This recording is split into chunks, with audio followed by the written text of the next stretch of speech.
It's the first meeting of a home-and-home between the Calgary Stampeders and the Toronto Argonauts. This week, this guy, along with his teammates, are heading out to Calgary. Following week, back here at BMO Field. Happy to have John Haggerty on here for Keys to the Game, alongside Sean Bowen and Mike Hogan. Hags, I got to ask you a quick question. Here at home, there's a couple guys in those back sections. Every time that there's a punt, they yell, Aussie, Aussie, Aussie, I. Do you ever hear them? I do. Do you? Is it something that, do you relish that opportunity when it comes out? Yeah, our first punt on the weekend was backed up in that end zone. And that was really the first time I had heard it. And I was like, man, because a couple of people had come up to me and said, hey, we're trying to get this together. And I'm like, oh, okay, cool. I didn't really hear it, but that first punt, I was like, oh, wow. And I could hear it echoing, and I was like, that's kind of crazy. That's amazing. Yeah. Our fans are great for doing that. Personally this year, you're having an all-star season, and I'm just kind of curious. What was the off-season like for you, and what did you work on? I know Mike and I were talking about this prior to our last home game. Is just the hang time now is something that maybe we didn't see in years past, but is that something that you really took the opportunity this off-season to work on and adjust to your game? Yeah. I try to work on all things punting, but hang time was definitely the main thing. I know when I hit them high, they're going to go far anyway, so I'm not really too worried about losing my distance and my yardage. Mm-hmm. But it just helps get our guys downfield more, and then they're there to make plays. I know I was talking to Ryan here ahead of you coming on, and we were talking about special teams, and he says the one thing that you give this team is field position, and just the accuracy and the leg. Those are pretty strong praises from head coach, and I'm wondering how much Mickey's helped you along with that, and along with the other special teams players that you were heavily involved with throughout the course of practice. Yeah, it's in this game, if you can win the field battle, there's a big chance you're going to win the game. Mm-hmm. So when we're anywhere on the field, if we're backed up, I'm trying to hit it as far as I can. If we're starting to get closer, then I'm starting to pin the corners. So it's really a battle of chess, I'd say. It's, if we can pin it inside the 10, the chance of them punting it back and us getting the ball inside the 40 is extremely high. And then you're already in range to score and kick field goals. So that's what I pride myself on, and what me and Mickey work towards is not trying to hit it into the end zone and trying to pin it out in those corners. Mm-hmm. Well, it's worked. You're leading the league with I think 6 or 7 pins inside the 10, so that's obviously the goal. I want to talk about kicking in Calgary, because here there's a distinction, because it's the only natural grass surface. This is the only time you'll play at elevation all year, playing up in the mountains. I know players find a shortness of breath at times in the fourth quarter. Have you found in your couple of trips there any difference kicking at elevation? I did in my first season. I remember Jim Barker, who brought me in. He was very big that week when we were playing Calgary. He was like, oh, I can't wait to watch you punt out there. Ball's going to fly. And that got in my head a little bit. And then I think I had probably my worst game I've ever played.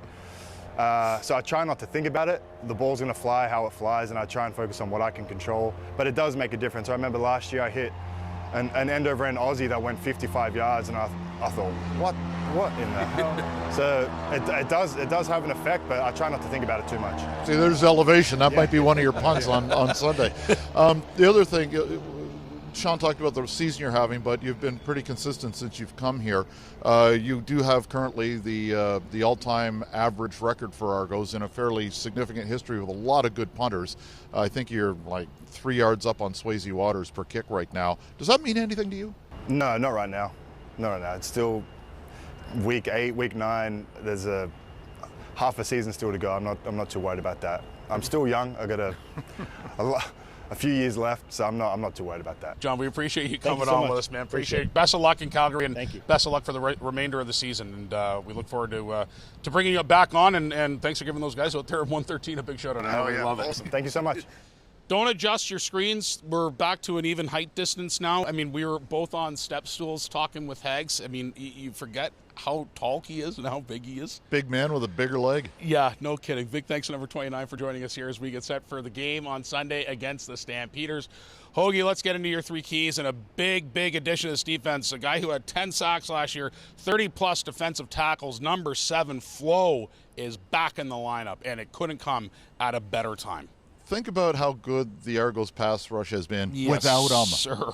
And now the fact that he's coming back and that 1-2 punch with Serezna and the other guys that have taken their turns, you know, with Robbie Smith or, you know, with Brink out of the lineup, Holly had his first sack, Woody had his first sack. So, I mean, there's the depth, but now you get that frontline talent to go with Parrish, who's starting to remind you more and more about or of a Rimolade as it goes on, because they have a similar style. It's a tremendous front four, and I assume it'll be Release the Hounds on Sunday. Offensively, you know, unable to find the end zone last week. Yeah. Really relied on special teams, but you know, Ryan Dinwiddie alluding to me saying that they're going to really focus in on the run. That starts with Kadeem Carey, and it's going to be a running back matchup come Sunday afternoon. Well, and you know, there's something that the Argos do exceptionally well. While the passing game has struggled at times, the running game has been really consistent and successful. They still lead the league in rushing yards per game. They still lead the league in rushing yards per attempt. Calgary is last in the league in rushing yards against per attempt. So if there's a little bit of vulnerability there, maybe that's what you exploit, or maybe you count on Calgary to try and shore up the run, which would open up something in the second and third levels, and we'll see. It's a chess match. That's what always makes it interesting. You can game plan all you want, but you never know until they snap it. That's what you say. When the plan A doesn't work, well, you just head to the plan B, and you know that number 25 is going to be licking his chops going up against his former team in the Stampeders. All right, lay it on us. Your third and final one. Turnovers. I know I do it every day, but it's part of the game, though. It's part of the game. It's the biggest part. Yeah. I mean, I'm still a guy that says look at the final score, and sometimes you don't even need to do that, because all you have to do is look at turnovers, and whoever has the most is probably going to lose the football game. And the old saying is too, right? The other team that scores more points is also going to win the game. Yeah. Sometimes. I think that's 100% right. But look at Winnipeg. Winnipeg was in great position to win that football game aside from the turnovers. Look at the Argo game in Saskatchewan. The Argos would have, could have, should have won that game except for the turnovers. So it's key. Hang on to the football. The football is your friend. Be patient, because stuff's going to open up. Yeah. And I think the most way to be patient is to fall in love with the running game until they stop it. Yeah. I love it. Coach Ryan Dinwiddie also saying that, you know, expecting kind of the same type of quarterback situation we saw last week here against Winnipeg, so could be getting a dose of Cam and Nick throughout the course of the game. It's going to be an exciting one. It all goes down 7 o'clock this Sunday against the Stampeders. Ben Grant, yourself, TSN 1050, starting at 7 if you guys can't watch it or you're in the car or maybe hanging out by the pool. It's supposed to be a gorgeous weekend here in the city of Toronto. Maybe Ben and I will hang out by the pool and do the game from there. there. Could you imagine that? Ooh. We should live stream that. You and Ben and some floaties in the pool. That's it. I think that'd be amazing. Yeah, we can get our camera guy Armando too. A couple of margaritas going, a couple of beers. I can come too. Let's just do that. Let's talk to the guys at TSN, see if we can make that happen. Maybe we won't live stream it for our fans' sake. I don't know if anyone wants to see that. I'll wear a scuba suit. Thank God. All right. Thanks very much for joining us here at Keys to the Game. Reminder, 7 o'clock Sunday, Argos, Stamps, and then we're back here the following week for Stamps versus Argos. It's a home and home first of this week. See you guys next week. Cannonball.